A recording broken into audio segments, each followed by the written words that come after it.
বিশ্বকাপের কিন্তু টিকিট কাটাই ছিল, সাইফুদ্দিনের বিশ্বকাপের টিকিট কাটাই ছিল, কিন্তু শেষমেশ সাইফুদ্দিনের বিশ্বকাপের স্কোয়াডে জায়গা হলো না। আজকে আমাদের বাংলাদেশ ক্রিকেট বোর্ডের টি-20 ওয়ার্ল্ড কাপের বিশ্বকাপের স্কোয়াড কিন্তু ঘোষণা হয়েছে। সেখানে আমাদের অলরাউন্ডার সাইফুদ্দিন কিন্তু নাই, আমাদের অলরাউন্ডার পেসার বোলিং সেখানে সাইফুদ্দিন কিন্তু নাই। আমরা যদি একটু জিম্বাবুর এগেস্টে আমাদের যে সিরিজটা হইল সেটার দিকে যদি তাকাই, সেই পারফর্ম অনুযায়ী নাকি দল ঘোষণা করছে। সে জায়গায় যদি আমরা একটু বিশ্লেষণ করি, সেখানে আমরা দেখি তাসকিনের মতো সাইফুদ্দিনও কিন্তু 4 ম্যাচে 8টা উইকেট নিয়েছে। সেম তাসকিনও কিন্তু এই কাজটা করছে, অথচ সাইফুদ্দিনের ইকোনমিক ছিল 9.5 আর তাসকিনের ছিল 4.5। সে জায়গায় কিন্তু তাসকিন এগিয়ে। বরঞ্চ দেখেন ওই জায়গায় 4 ম্যাচে 8টা উইকেট নিয়েছিল সাইফুদ্দিন ডট ওভারে আসিয়েও কিন্তু রান বেশি খরচ করে ফেলাইছে। মানে এটা তো তার কোনো দোষ নাই।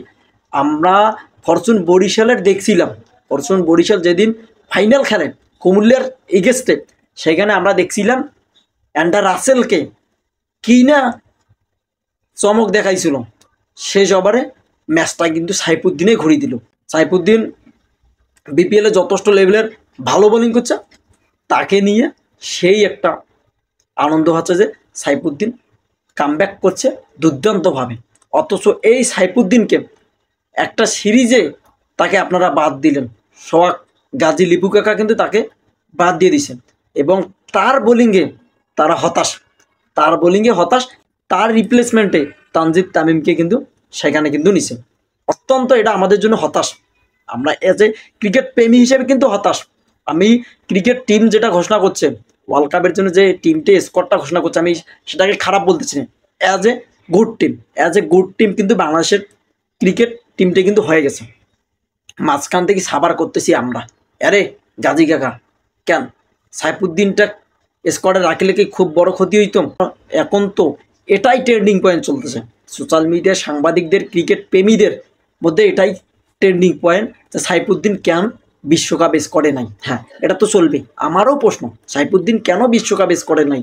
সাইফুদ্দিন যথেষ্ট লেভেলের নিজের বেস্টটা দিয়ে খেলার চেষ্টা করে, নিজের বেস্টটা দিয়ে বোলিং করে। আর সাইফুদ্দিন বোলিং করে যেমন, ব্যাটিং করে তেমন, সে কিন্তু অলরাউন্ডার। তার পারফর্ম আমরা কখনো ভুলি নাই, তাকে কিন্তু স্কোয়াডে রাখা হলো না। দিন শেষে সাবার করতেছি মাঝখান থেকে আমরা, ফ্রেন্ড ফলোয়াররা, ক্রিকেট প্রেমীরা মাঝখান থেকে সাবার করতেছি আমরা। আমাদের যদি স্কোয়াডে থাকতো খেলাটা কিন্তু আরেকটু কিন্তু জমতো, কিন্তু না। বিশ্বকাপ আমাদের এটা টার্গেট না, আমাদের টার্গেট নেক্সট বিশ্বকাপ। কি হয়ে গেছে এখন আমাদের টার্গেট নেক্সট বিশ্বকাপ।